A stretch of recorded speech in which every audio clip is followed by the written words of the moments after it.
Hi, I'm Ben Clark, CEO of Ann Clark Ltd. Today we're going to be frosting cakes. We're going to be using our new gourmet cake mixes and we'll show you how it's done. So we've baked our cake, which is done ahead of time, and we've made our frosting. The first thing we're going to do is take 2 pieces of parchment paper and set them on top of our cake stand, which will simplify things.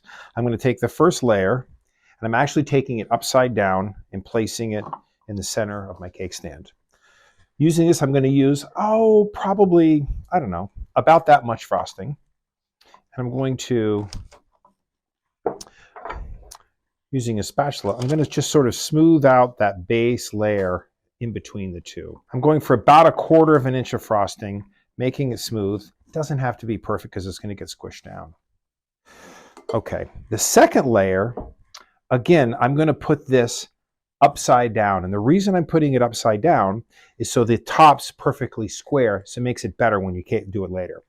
Now, the coat I'm putting on now we call a crumb coat. So I'm going to put a thin layer of frosting on. It doesn't have to be thick. I just want to kind of cover most of it.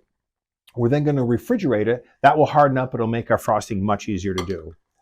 I scoop it on the top and I'll spread it on the top first. Now as I grab it from the top, I'll scrape it down to the sides and take it around the sides. Again, this is not a perfect, you just want to get it kind of covered because everything we do is going to get covered up by a later coat. When we were developing these recipes or these mixes, our goal was to make a cake mix and a frosting mix so that you could make world-class cakes at home. This is not an inexpensive grocery store cake. This is a cake that will taste phenomenal. This is a cake that will impress your friends, family, co-workers, etc. They call it a crumb coat because, as you can see, there's little bits of little crumbs of the cake that keep popping out. In the final coat, you don't want those showing through. So this traps those little crumbs and gives us a nice, smooth palette to work from. Also, cakes don't come out perfect. There's some little nooks and crannies. I want to smooth all those in because I want a nice, even palette to work with when I actually get to the final coat. Your guests won't see this part of the cake. It'll all be hidden by more frosting. A little bit more here. And this should be fun. This is not about being absolutely perfect. Have fun with it. Go with it. Make a mess. It's okay. It's cake. I think the desserts are supposed to be fun. I think the desserts should taste great. I think they should look great. And I think they should be fun to do. There we have. I put the crumb coat on. So I'm now going to take this, set it in the refrigerator, let it sit for about 30 minutes. We'll be right back at you. Hi, I'm Ben Clark, CEO of Ann Clark Ltd, and we're back with our cake. So we did a crumb coat on the cake and we let it chill for about 30 minutes. We just stuck it in the refrigerator. So now it's got a little bit of a harder texture to it. And what will happen is the crumbs will stay stuck in that. So as we do the final coat of frosting, you won't see them. Okay, so how am I going to do this? I'm just going to take my frosting and load it on the top. Again, this is supposed to be fun. This is not hard. Relax, have fun with it. Don't get hung up. Okay, so I'll smooth a little on top. What I'm going to do is take some and then drag it down the sides and sort of move it along. The top is the last part I'm going to do. I want to get the sides where I want them. And you can see I'm just sort of kind of honking it on. I mean, you can really put it on. You've got plenty of frosting. And the frosting is amazing if I don't say so myself. So you can see I'm making a mess here, but because I put parchment paper at the end, we're going to pull the parchment paper out, which makes it perfect. It's almost like taping the room before you paint. Okay, so I've basically gotten the edges are all pretty good. Now what I'm going to do is put the rest of it on top and just kind of work it all in and kind of ends up where it ends up.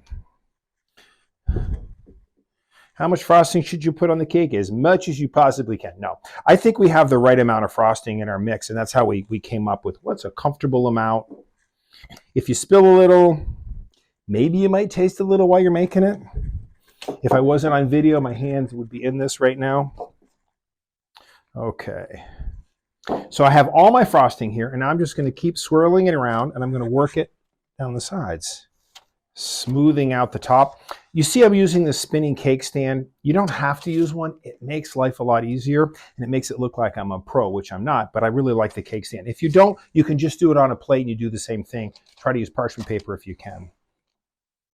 Okay, so I keep smoothing this around, and I'm sort of finishing the edge off so the top looks nice and smooth. Oops, that looks a little out, a little wonky. You can see spots where you have thicker frosting, spots you have thinner frosting. Square that up a little bit.